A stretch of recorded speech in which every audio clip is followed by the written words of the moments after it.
जो आहे राजश्री पाटील या जरी शिंदे गटाच्या असल्या तरी त्यांना निवडून देणं हे नरेंद्र मोदीचे हात बळकट करण्याकरता निवडून द्यायचं आहे। के पास में ऊपर पावर है, वो ही विकास कर सकता।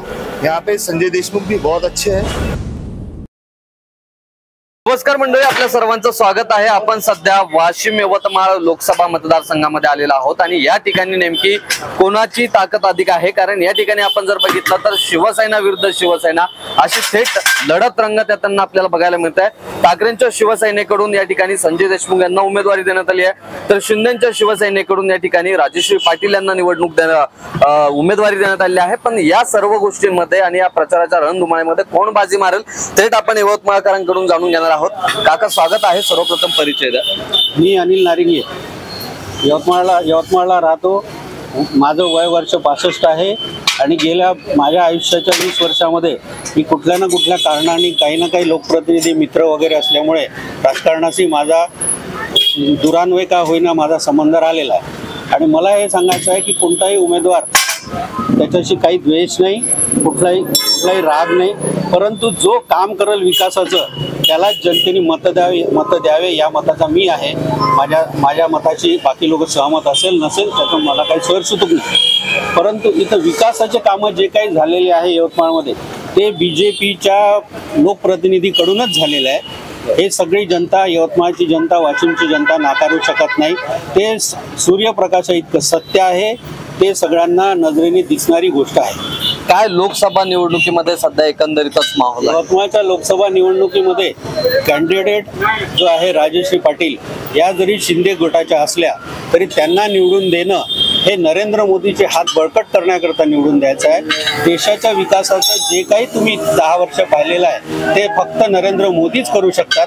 त्याच्यामुळे एक प्रतिनिधी आपल्याकडूनही त्यांच्याकरता 100% पाठवला गेला पाहिजे, ही आपली सगळ्या मतदारांची भावना असायला पाहिजे। नक्कीच। आणखी काय सांगाल की कशा पद्धतीनं या ठिकाणी सध्या प्रचाराची रणधुमाळी जी आहे ती सुरू आहे? प्रचाराची रणधुमाळी यवतमाळ वाशिम मध्ये दोघांची चांगल्यापैकी आपापल्या परीने प्रचार सुरू आहे। दोन्ही उमेदवारामध्ये काही द्वेष भावना नाही आहे, परंतु ज्याला जनता पसंत करेल त्याला मत देतील लोक। छोटी लोकशाही आहे। तर संजय देशमुख हे देखील या ठिकाणी प्रचार करताना आपल्याला बघायला मिळतात, विकासाच्या मुद्द्यावरती सांगतात आणि विशेष करून राजश्री पाटील या स्थानिक नाहीये त्यामुळे त्यांना मतदान करू नका असं आव्हान करण्यात असं म्हणता येणार नाही। याच्या आधी सुद्धा भावनाताई जेव्हा होत्या त्यात थोडी ना यवतमाळच्या स्थानिक होत्या, त्या तर वाशिमच्या होत्या ना। मग त्यांना 5-5 टर्म लोकांनी निवडून दिला आहे, तर कोण कुठला आहे याच्याशी काही संबंध येत नाही। त्या जरी स्थानिकच्या नसल्या राजश्रीताई तरी मग तुम्ही बारामतीला का नाही म्हणत, किंवा अशा अनेक मतदारसंघ आहेत त्याची यादी लंबी बोलावं लागेल। असं काही नसते। उद्या कुठलाही उमेदवार असला तो स्थानिकचा कसं नाही म्हणता येणार, त्यांचं माहेर इथलं आहे। त्या स्वतः गोदावरी अर्बनच्या माध्यमातून यवतमाळमध्ये त्यांचं 6 महिने वास्तव्य असते, त्यांच्या भावाचं इथे घर आहे। मग हा मुद्दा तर होऊच शकत नाही की त्या स्थानिक नाही आहे म्हणून। काय नेमकी कोणत्या मुद्द्यांवरती सध्या निवडणूक गाजताना आपल्याला बघायला? एकाच मुद्द्यावर निवडणूक गाजत आहे, ती ही आहे लोकांची नजर जी आहे ते माझ्या भावाची बदली, माझ्या जावयाचं एखाद्या ठिकाणी नोकरीचं काम, याच्यावर काही घेणं देणं नाही लोकांना विकास आहे। विकास जो आहे तो देशामध्ये विकास जो करत आहे तो मोदी करत आहे। त्यामुळे मोदींच्या विकासाच्या कामावरती लोक त्या कामाचीच पावती देणार आहे आणि ते लोकांना सगळ्या प्रकारे कळते, ते लोकांना नजरेने दिसत आहे तो विकास 10 वर्षात काय झाला। ते लोकांना इतर गोष्टीशी काही घेणं देणं नाही, त्याचं चित्र 26 तारखेला स्पष्ट दिसेल।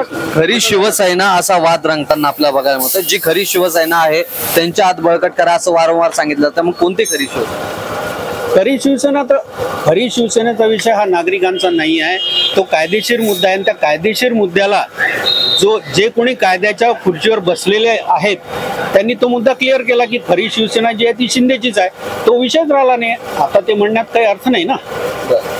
काय राजश्रीताईंनी काय विकास नेमकी या ठिकाणी केलेला आहे? राजश्रीताईंनी गोदावरी अर्बनच्या माध्यमातून अनेक समाजोपयोगी कामं केलेले आहे। त्यांना इथून विकास करण्याकरता ते लोकप्रतिनिधी म्हणून राहिल्याच नाही इथे, तर त्यांना विकासाची संधी कुठून मिळणार?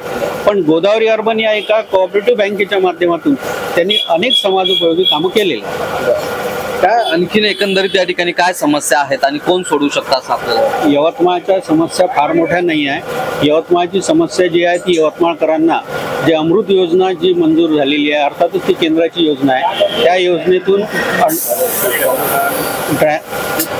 त्याच्यामध्ये ड्रेनेज आणि पाणी जे आहे ते व्यवस्थितशीररित्या यवतमाळकरांना आलेलं आहे बेंबळाचं पाणी. परंतु त्याच्यामध्ये जीवन प्राधिकरणचं वितरण व्यवस्था जी आहे ती वितरण व्यवस्थेमध्ये घोळ आहे. तो कुठे आहे काय आहे तो जनतेला माहीत आहे. तर तेवढं जनप्रतिनिधींनी सोडावं. नक्कीच. आणि काय सांगाल की ज्या पद्धतीनं सध्या आरोप प्रत्यारोप सुरू आहेत की राजश्री पाटील यांनी विकास कामं केलेलं नाहीये, त्या कधी या ठिकाणी आलेल्याच नाहीये, मग त्यांना का मतदान द्यायचं असं एकंदरीत ते बोलणं ते राजकीय बोलणं झालं, ते चुकीचं बोलणं आहे.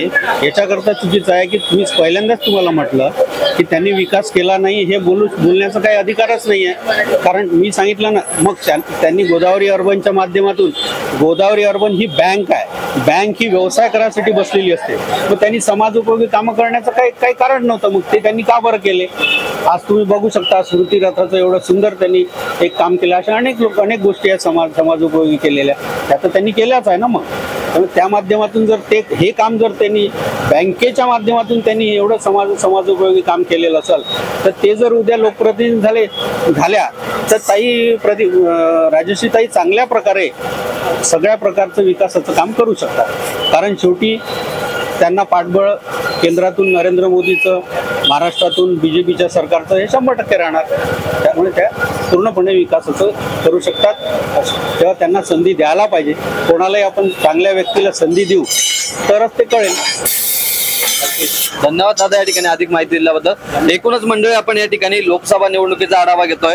आणखीन काही आपल्यासोबत मतदार आहेत, त्यांच्यासोबत चर्चा करूयात. काय सांगाल काका, एकंदरीतच लोकसभा निवडणुकी संदर्भामध्ये सध्या प्रचार सुरू आहेत, काय वाटतं आपल्याला कोण निवडून येऊ शकतं या ठिकाणी? ये इलेक्शन में हम वोट देंगे जो विकास कर सकता है, जिसको नॉलेज है, विजन है, और वो आज के तारीख में सिर्फ बीजेपी में है. इथं जर बघितलं आपण तर राजश्री पाटील आणि संजय देशमुख या दोघांमध्ये थेट लढत होताना बघायला मिळते. तर अशा वेळी कोणता उमेदवार आहे जो यवतमाळचा खरा विकास करू शकतो? जिसके पास में ऊपर पावर है वही विकास कर सकता. यहाँ पे संजय देशमुख भी बहुत अच्छे हैं, राजश्री पाटिल भी बहुत अच्छे हैं, पर अकेला आदमी कुछ नहीं कर सकेगा. और ऊपर उनको सैंक्शन करने के लिए या गाइड करने के लिए कोई ढंग का नेता नहीं है. इसलिए हम लोग बीजेपी के साथ हैं. मग राजश्री पाटील या मतदारसंघातून निवडून येऊ शकता असं आपल्याला वाटतं? बिल्कुल. काय वाटतं एकंदरीत मतदारांचं नेमकी म्हणणं काय आहे, कोणत्या गोष्टींवरती ते यावेळी मतदान करणार? अब लोग जात पात से इलेक्शन लड़ने को देखते, हम विकास को देख के चलते. और हमको देश का विकास होना, लोकल का होगा ही होगा, देश का हो, इसलिए हमको मोदी होना ऊपर. मग मोदींचा हात बळकट करण्यासाठी यावेळी राजश्री पाटील यांना चांगल्या मतांना आपण या ठिकाणावरून निवडून देणार. बिल्कुल. नक्कीच. धन्यवाद दादा. आपल्यासोबत आणखीन काही आहेत. काय वाटतंय एकंदरीतच सध्या काय परिस्थिती निर्माण झाली आहे? आता तर काही समजून नाही राहिलं काय कोण निवडून येईल असं वाटतं? जयश्री पाटीलचं नाव चर्चेत दिसत आहे. काय कारणांनी चर्चेत नाव आहे? काय आता आहे गव्हर्नमेंटचं जसं चांगलं काम आहे त्या हिशोबाने चालू तर वाटतं आपल्या त्या निवडून येतील चांगल्या मतांनी? वाटत आहे.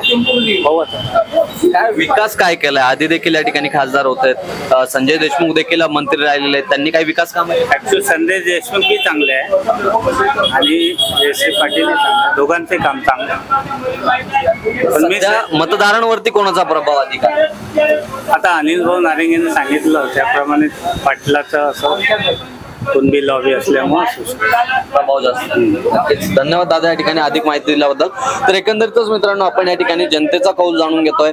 जनतेच्या मनामध्ये सध्या तरी भाजपच्या बाजूनं लाट असल्याचे आपल्याला दिसायला मिळत आहे. त्यामुळे पुन्हा एकदा मोदींची लाट येऊन मोदी तिसऱ्यांदा पंतप्रधानपदी विराजमान होणार आहे. पण यवतमाळमधून ठाकरे विरुद्ध ठाकरे हा सामना, शिवसेना विरुद्ध शिवसेना असा जो सामना यवतमाळमध्ये रंगलेला आहे, यातून नेमकी कोण बाजी मारणार हे बघणं तितकंच महत्त्वाचं ठरणार आहे. तर जोडून राहा आमच्याशी आणि बघत राहा NRT न्यूज मराठी. धन्यवाद.